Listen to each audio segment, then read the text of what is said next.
ரிஷபராசிக்காரங்க நல்லது கெட்டதை முழுசா தெரிஞ்சவங்க. சுக்கிரனை ராசி அதிபதியாக கொண்டவங்க. கிருத்திகை 2ஆம் பாதம், 3ஆம் பாதம், 4ஆம் பாதம், ரோகிணி மிருகசீரிடம் 1ஆம் பாதம், 2ஆம் பாதம் நட்சத்திரக்காரங்க. ரொம்ப ரொம்ப புத்திசாலிக்காரங்க. ரிஷபராசிக்காரங்க போர்க்குணம் கொண்டவங்க. உங்ககிட்ட சண்டை போட்டு ஜெயிக்கிறது ரொம்ப ரொம்ப கஷ்டம். எல்லா இடங்கள்லயும் நேர்மையும் உண்மை மட்டுமே நம்பக்கூடியவங்க. உங்களுக்கு சொந்தமோ பந்தமோ அது தப்புனா அது தப்பு தான். வெட்டு ஒண்ணு துண்டு ரெண்டுன்னு பேசக்கூடியவங்க. உங்களை ஒருத்தர் பஞ்சாயத்து கூட்டிட்டு போறாரு அப்படின்னா, நீங்க கூட்டிட்டு போற ஒரு பக்கம் சப்போர்ட் பண்ண மாட்டீங்க. எந்த தரப்புல நியாயம் இருக்குதோ அங்கதான் நீங்க சப்போர்ட் பண்ணுவீங்க. உண்மை நியாயத்திற்கு மட்டுமே என்னைக்குமே கை கொடுப்பீங்க.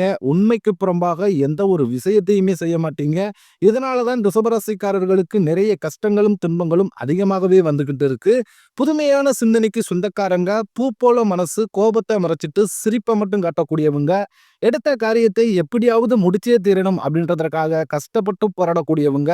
தங்களுடைய கஷ்டத்தையும் கண்ணீரையும் கடுகளவு கூட மத்தவங்களுக்கு தெரியாம பாத்துக்குவாங்க.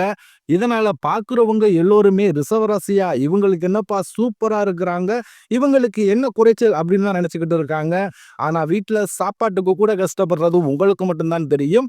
கஷ்ட காலத்துல திரும்பி பார்க்க கூட ஆள் கிடையாது. ஏதோ தட்டு தடுமாறி எந்திரிச்சு நிக்கிறப்ப உங்களை குறை சொல்றதுக்குன்னே நிறைய பேர் தெரிய வருவாங்க. உங்க சொந்தக்காரங்க நண்பர்களுக்கு ஒரு தேவை இருக்குதுன்னா மட்டும்தான் உங்ககிட்ட வருவாங்க. அந்த தேவை முடிஞ்ச உடனே உங்களை தூக்கி போட்டுருவாங்க. மீண்டும் அவங்க உங்ககிட்ட உதவின்னு கேட்பாங்க. அவங்க உங்களுக்கு முன்னாடி பண்ண துரோகத்தை எல்லாமே மறந்துட்டு மீண்டும் அவங்களுக்காக உதவி செஞ்சு ஏமாறக்கூடியவங்க தான் நீங்க. வாழ்க்கையில எப்படியாவது முன்னேறணும் அப்படின்றதற்காக தினந்தோறும் கஷ்டப்பட்டு உழைக்கக்கூடியவங்க தான் ரிஷபராசிக்காரங்க. கடந்த காலகட்டங்கள்ல தங்களுடைய வாழ்க்கையில நீங்க நல்லது நடக்க போகுதுன்னு நினைச்சுக்கிட்டு இருந்திருப்பீங்க. ஆனா உங்களுக்கு அந்த டைம்ல ஒரு மிகப்பெரிய ஏமாற்றம் தான். புதுசா ஒரு சில பிரச்சனைகளும் கஷ்டங்களும் தானாகவே உங்களை தேடி வந்திருக்கும். ரிஷபராசிக்காரங்க சொந்த பந்தத்தை இழந்தாங்க, சொத்துக்களை இழந்தாங்க, தனக்கு நெருக்கமாக இருக்கக்கூடிய உறவுகளையுமே இழந்தாங்க. கடைசியா நான் மட்டும்தான் எல்லாத்தையுமே இழந்துட்டு நிக்கிறதா இருக்குது. எனக்கு உயிர் வாழவே பிடிக்கலைன்னு சொல்லிக்கிட்டு இருக்காங்க. இதுக்கு மேல என்னால வாழவே முடியல சாமி, தயவு செஞ்சு என்னை உன் கூடயே கூட்டிக்கிட்டு போயிரு. நான் இவ்வளவு கஷ்டப்பட்டதுக்கு அப்புறம் எனக்கு வாழ்க்கையில வாழணும்ன்ற எண்ணம் சுத்தமாவே போயிருச்சு. உங்க மனசுல கவலையும் துன்பம் தான் அதிகமாகவே இருக்கு. நீங்க செய்யக்கூடிய ஒவ்வொரு விஷயத்தையுமே தடுப்பதற்கும் உங்களை அவமானப்படுத்துவதற்கும் இங்கு நிறைய நபர்கள் முயற்சி பண்ணிக்கிட்டு இருக்காங்க. இது எல்லாமே தெரிஞ்சுமே கூட நீங்க என்னமோ பண்ணுங்க, எனக்கு என்ன வந்துச்சு அப்படின்னு தன் வேலையில மட்டும் என்னைக்குமே குறிக்கோளா இருக்கிறவங்க தான் நீங்க. ஏன் எனக்கு மட்டும் இவ்வளவு கஷ்டம் வருது, என் வாழ்க்கையில நான் யாருக்குமே கெடுதலையோ கஷ்டத்தையோ துன்பத்தையோ கொடுத்ததில்ல, எனக்கு மட்டும் ஏன் இப்படி நடக்குது அப்படின்னு தான் நிறைய நபர்கள் சொல்லிக்கிட்டு இருக்கீங்க.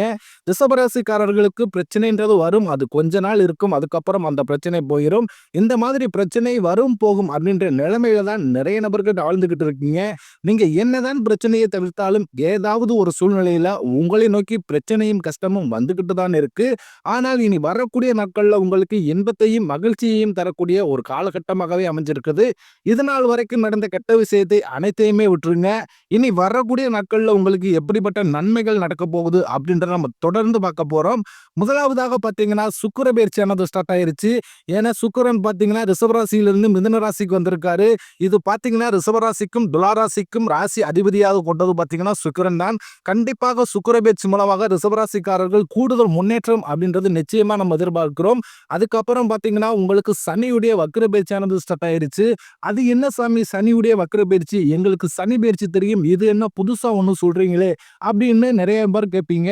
அதாவது பாத்தீங்கன்னா சனி பயிற்சி அப்படின்றது கடந்த மார்ச் மாத இறுதியில சனி பகவான் கும்பராசியிலிருந்து மீன ராசிக்கு சஞ்சாரம் பண்ணாரு. இன்னமும் மீன ராசியில் இருந்து கொண்டேதான் சனி பகவான் பலன்களை கொடுத்து கொண்டு இருக்கிறார். ஏன்னா கும்பராசிக்கு வரல. இத்தனை நாட்களாக பாத்தீங்கன்னா சனி பகவான் உங்களுக்கு மைனஸாக செயல்பட்டு கொண்டிருந்தார். இனி இந்த சனியுடைய வக்ர பயிற்சி மூலமாக உங்களுக்கு முழுவதுமாகவே பிளஸ்ஸாக செயல்பட போகிறார். அதாவது பாத்தீங்கன்னா கெட்டது மட்டுமே பண்ணி கொண்டிருந்த சனி பகவான் இனி வரக்கூடிய ஒரு 5-6 மாதங்களுக்கு உங்களுக்கு நல்லது மட்டுமே பண்ண போகிறார். இதன் மூலமாக கடந்த காலகட்டங்களில் உங்க வாழ்க்கையில நீங்க எதையெல்லாமே இழந்துட்டு கஷ்டப்பட்டு வருத்தப்பட்டுக்கிட்டு இருக்கீங்களோ அதை அனைத்தையும் பெறக்கூடிய ஒரு காலகட்டமாகவே பார்க்கப்படுது. அடுத்ததாக பாத்தீங்கன்னா இந்த வருட கிரகங்களுடைய மாற்றங்கள் செப்டம்பர் 21ஆம் தேதி அன்று இருக்குது. இதன் மூலமாக உங்களுக்கு குரு பேச்சோட பலன்கள் இத்தனை நாட்களாக கிடைக்காமல் இருந்தது. இது அதனுடைய பலன்கள் முழுமையாக உங்களுக்கு கிடைக்க போறதுனால இதன் மூலமாக நீங்க நினைச்சு பார்க்க முடியும் முடியாத அளவுக்கு நல்ல ஒரு பொருளாதார முன்னேற்றம் அப்படின்றது விரைவில் ரிஷபராசிக்காரங்க வாழ்க்கையில் ஏற்பட போகுது. கடந்த காலகட்டங்கள்ல நல்ல ஒரு வேலைன்றது கிடைச்சிருக்காது. ஏதோ ஒரு கிடைக்கிற வேலைக்கு ஒரு 10,000 சம்பளத்துக்கோ 15,000 சம்பளத்துக்கோ பிடிக்காத ஒரு வேலையை குடும்ப கஷ்டத்துக்காக வேற வழியே இல்லாம செஞ்சுக்கிட்டு இருப்பீங்க.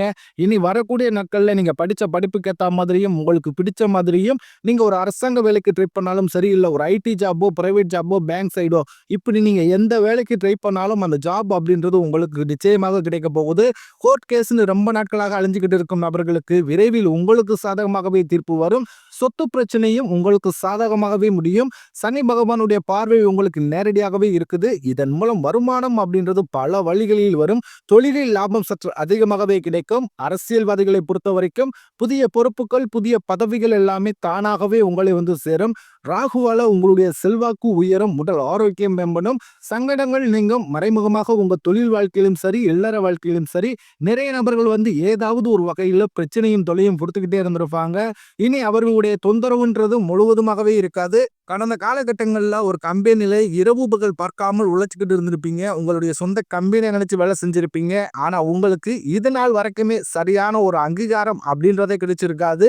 உங்களுக்கு அப்புறம் உங்க கூடயே நிறைய நபர்கள் வேலைக்கு வந்திருப்பாங்க. அவங்களுக்கு நிறைய சலுகை எல்லாமே கொடுத்து அவங்கள கௌரவப்படுத்தி இருப்பாங்க. ஆனா நீங்க எப்படி வேலைக்கு போனீங்களோ அதே மாதிரி தான் இன்னைக்கு வரைக்கும் இருப்பீங்க.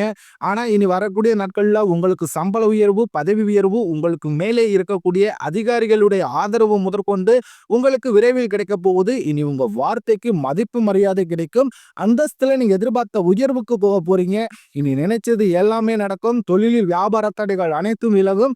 லாபம் அதிகமாக கிடைக்கும். முன்னேற்றம் உண்டாகும். வரவேண்டிய பணம் விரைவில் கைக்கு வந்து சேரும். குடும்பத்தில் நெருக்கடிகள் விலகும். செல்வாக்கு அந்தஸ்து உயரும். வெளிநாட்டு முயற்சிகள் வெற்றியை தரும். தெய்வ சிந்தனை அதிகமாகும். பெரியோர்களிடையே உதவிகள் கிடைக்கும். உறவில் இருந்த சண்டை சச்சரவு முழுவதுமாகவே விலகும். புதிய நண்பர்கள் உங்களுக்கு உதவி செய்வாங்க. தொழிலில் ஏற்பட்ட நெருக்கடிகள் நீங்கும்.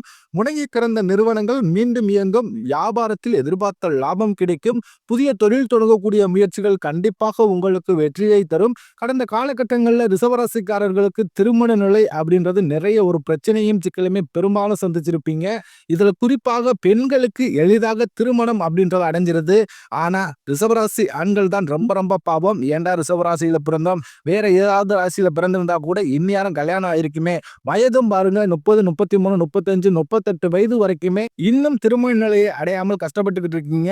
அப்படி அடிச்சு பிடிச்சு நிச்சயதார்த்தம் வரைக்கும் பொண்ணை பார்த்து கொண்டு போனா கூட அக்கம் பக்கம் இருக்கிறவங்க, சொந்தக்காரங்க ஏதாவது சொல்லி கெடுத்து விட்டுருவாங்க. இனி வரக்கூடிய நாட்கள்ல நீங்க எதிர்பார்த்த மாதிரியே நல்ல ஒரு வரன் அப்படின்றது விரைவில் உங்களுக்கு அமைய போகுது. வாழ்க்கை துணை இழந்த ரிஷபராசி ஆண்களோ பெண்களோ அடுத்து வந்து இரண்டாவது திருமணம், அதாவது மறுமணம் பண்ணலாமா வேண்டாமா அப்படின்ற ஒரு மிகப்பெரிய குழப்பத்திலேயே இருப்பீங்க. அப்படி இரண்டாவது திருமணம் பண்ணும்போது சொந்தக்காரன் தப்பா பேசிடுவாங்களோ, ஊர்க்காரங்க தப்பா நினைச்சிருவாங்களோ, உடன் பிறந்த அண்ணன் தங்கை வந்து நம்ம கேரக்டரை தப்பா நினைச்சிருவாங்களோ அப்படின்ட்டு நிறைய நபர்கள் வந்து இரண்டாவது திருமணத்தை பத்தி யோசிக்காமலே இருக்கீங்க. இப்ப இருக்கக்கூடிய பொருளாதார சூழ்நிலையும் இருக்கக்கூடிய காலகட்டத்தை வச்சு பார்க்கும்போது ஒரு சிங்கிள் பேரண்டால இந்த சொசைட்டியை சர்வே பண்றது ரொம்ப ரொம்ப கடினம். நீங்க எதிர்பார்த்த மாதிரியே நல்ல ஒரு மறு வாழ்க்கை அப்படின்றது விரைவில் உங்களுக்கு அமையும். குழந்தை பாக்கியத்திற்காக இயங்கும் ரிஷபராசி நேயர்கள் பார்த்தீங்கன்னா, எங்களுக்கு மேரேஜ் ஆகி 3 வருஷம் ஆகுது சாமி, 5 வருஷம் ஆகுது, 8 வருஷம் ஆகுது. நாங்களும் போகாத ஹாஸ்பிட்டல் இல்ல, பார்க்காத ட்ரீட்மெண்ட் இல்ல. வாரத்துல 3 நாள் முருகர் கோவிலுக்கு போய் சிறப்பு வழிபாடு செஞ்சு வந்துகிட்டு இருக்கோம். ஆனாலுமே எங்களுக்கு இன்னைக்கு வரைக்குமே குழந்தை பாக்கியம் இல்லை சாமி அப்படிதான் நிறைய நபர்கள் சொல்றீங்க. கண்டிப்பாக உங்களுக்கு இந்த வருட கிரகங்களுடைய மாற்றங்கள் இருக்கிறதுனால உங்களுக்கு நிச்சயம் உடல் சார்ந்த பிரச்சனைகள் அனைத்தும் முழுவதுமாகவே நிவர்த்தியாகி இந்த 2025 முடிஞ்சு 2026 நீங்கள் அடியெடுத்து வைக்கும் போது நிச்சயம் உங்களுக்கு குழந்தை பாக்கியம் அப்படின்றது விரைவில் உண்டாகும். பிரிந்திருக்கக்கூடிய கணவன் மனைவி எல்லோருமே பார்த்தீங்கன்னா, நீங்கள் மீண்டும் ஒரு முறை ஒன்றாக நேரில் சந்தித்து பேசக்கூடிய வாய்ப்பு கிடைக்கும் பட்சத்தில் நீங்க டைவர்ஸுக்கு அப்ளை பண்ணியிருந்தாலும் கூட அந்த டைவர்ஸ் எல்லாத்தையும் கேன்சல் பண்ணிட்டு மீண்டும் இருவரும் ஒன்றாக இணைந்து வாழ்வீங்க. கடந்த காலகட்டங்களில் காதல்ல அதிகமான தோல்வியை சந்திச்சது யாருன்னு பார்த்தீங்கன்னா, அது முழுக்க முழுக்க ரிஷபராசிக்காரங்க மட்டும்தான். ஏன்னா நல்லா லவ் பண்ணிக்கிட்டு இருந்திருப்பீங்க. திடீர்னு ஒரு சண்டை, ஈகோ பிரச்சனை மூலமாக அந்த லவ் வந்து பேக்கப் ஆயிருக்கும். இல்ல வீட்டுல போய் சொல்லும்போது பெற்றோர் வந்து உங்களுக்கு காதலுக்கு தடையாக இருந்திருப்பாங்க. இனி வரக்கூடிய நாட்கள்ல உங்க காதலை வெளிப்படுத்தும் போது அந்த காதல் கண்டிப்பாக கைகூடும். வீட்டுல போய் சொல்லும் போது பெற்றோர்களே உங்களுக்கு முன்னாடி நின்னு திருமணம் செய்து வைக்கக்கூடிய வாய்ப்புகள் அதிகமாகவே உள்ளது. இனி வரக்கூடிய நாட்கள்ல கடினமான காரியத்தையும் சுலபமா செஞ்சு முடிப்பீங்க. உங்க எளிமையான பேச்சு திறமையால நீங்க அனைவரையுமே கவர்ந்து இழுப்பீங்க. சமூகத்தில் உங்கள் பெயருக்கும் புகழுக்கும் படிப்படியாக முன்னேற்றம் வரப்போகுது. சிலர் படிப்பதற்காகவும், வேலை விஷயமாகவும், தொழில் விஷயமாகவும் வெளியூர் அல்லது வெளிநாடு போகக்கூடிய வாய்ப்புகள் எல்லாமே கிடைக்கப் போகுது. ரிஷபராசியை பொறுத்தவரைக்கும் நீங்கள் ஆண்களோ, பெண்களோ, அரசு வேலையோ, தனியார் வேலையோ, கூலி வேலையோ நீங்க எதிர்பாராத வருமானம் அப்படின்றது உங்களுக்கு இரட்டிப்பு மடங்காக கிடைக்கப் போகுது. சேமிப்பு அப்படின்றது பல மடங்காக உயரப் போகுது. இதன் மூலமாக கடந்த காலகட்டங்களில் ஏற்பட்ட கடன் பிரச்சனைகள் அனைத்தும் உங்களுக்கு வரக்கூடிய நாட்கள்ல முழுவதுமாகவே நிவர்த்தியாக போகுது. நீங்க போய் ஒரு ரிஷபராசிக்காரர்களை பார்த்து கேட்டீங்க அப்படின்னா, எனக்கு ஒரு 3,00,000 கடன் இருக்குதுங்க, 5,00,000 இருக்குதுங்க, 10,00,000 இருக்குதுங்கன்னு சொல்லுவாங்க. இப்படி கடன் இல்லாத நீங்க ரிஷபராசிக்காரர்களை பார்ப்பதே ரொம்ப ரொம்ப அரிது. ஏன்னா வரக்கூடிய நாட்கள்ல ஒரு ராஜயோகத்தை கொண்டுள்ள ஒரு நாட்களாகவே பார்க்கப்படுது. இனி வரக்கூடிய நாட்கள்ல உங்களுடைய வளர்ச்சி அப்படின்றது ஒரு மிகப்பெரிய ஒரு அசுர வளர்ச்சியாகவே இருக்க போகுது. உங்களுடைய நண்பர்களும், உங்களுடைய சொந்தக்காரர்களும், உங்களுடைய குடும்ப உறவுகளுமே உங்களுக்கு எதிரிகளாகவும், துரோகிகளாகவும் வரக்கூடிய வாய்ப்புகள் அதிகமாகவே உள்ளது. இவர்கள் மூலமாக நிச்சயம் ஏதாவது ஒரு வகையில ஒரு ஆபத்து வரும், தெரிய வரும் பட்சத்தில் உடனடியாக அந்த உறவை விட்டு விலகிக் கொள்வது, அந்த நபரை விட்டு விலகிக் கொள்வது ரொம்ப ரொம்ப ரிஷபராசிக்கு நல்லது.